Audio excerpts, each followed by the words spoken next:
Salut à tous, aujourd'hui on se penche sur un VTT électrique qui cartonne, un vrai best-seller, le MoMA EMTB29. On va décortiquer ensemble ce qui se cache derrière son succès et voir s'il le mérite vraiment. C'est un peu la question à 1 million. Est-ce qu'on peut avoir un VTT électrique à la fois performant, qui passe partout et qui ne coûte pas un bras? Eh bien le MoMA EMTB29 prétend que oui. Voyons voir si la promesse est tenue. Alors, voilà le programme. D'abord, on va comprendre pourquoi il se vend si bien. Ensuite, on plonge sous le capot, on regarde la mécanique. Puis, le plus important, on voit ce que ça donne sur le terrain. On fera un bilan honnête, avec les plus et les moins, pour enfin savoir à qui ce vélo s'adresse vraiment. Bon, pourquoi c'est une référence? Son secret, en fait, il est simple. Il écrase la concurrence en entrée de gamme avec un rapport qualité-prix qui est, il faut le dire, assez bluffant. C'est un peu le couteau suisse du VTT électrique. Et c'est justement là toute sa force. Il n'est pas fait que pour les sentiers boueux. Sa conception le rend super à l'aise pour aller au boulot en ville, et le week-end, hop, on part à l'aventure en forêt. C'est cette polyvalence qui plaît à autant de monde.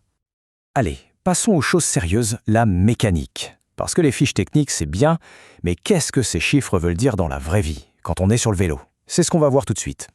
Premier chiffre qui claque, 120 km, c'est l'autonomie promise par la batterie. Concrètement, ça veut dire qu'on peut partir pour de très très longues balades sans stresser à l'idée de tomber en panne de batterie, surtout si on gère bien le mode éco. Le cœur de la bête, c'est son moteur de 250 watts. Il est fait pour être doux et silencieux.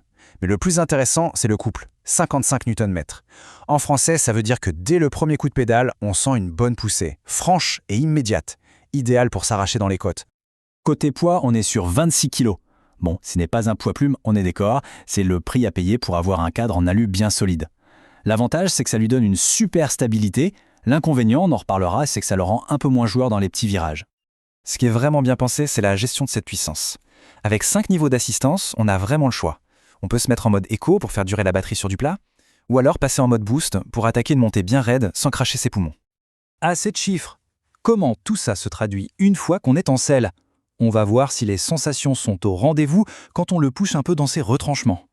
Alors, l'expérience de pilotage, elle repose sur un trio gagnant.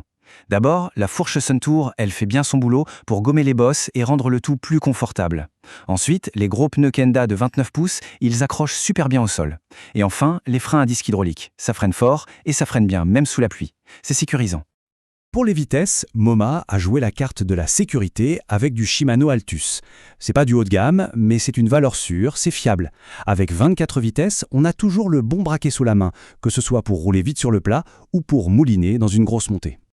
Mais soyons clairs, le vélo parfait, ça n'existe pas. Pour avoir un avis complet, il faut regarder les deux côtés de la pièce. Alors quels sont les vrais points forts et les faiblesses de ce MoMA? Du côté des plus, l'autonomie est top, l'assistance est super polyvalente, le confort est là, et tout ça pour un prix vraiment canon. C'est un package très cohérent. Pour les moins, l'écran, en plein soleil, on n'y voit pas grand-chose. C'est 26 kg qui le stabilisent, le rendent moins agile sur les sentiers très sinueux. Et puis la transmission et l'amortisseur, ça fonctionne, mais ça reste de l'entrée de gamme.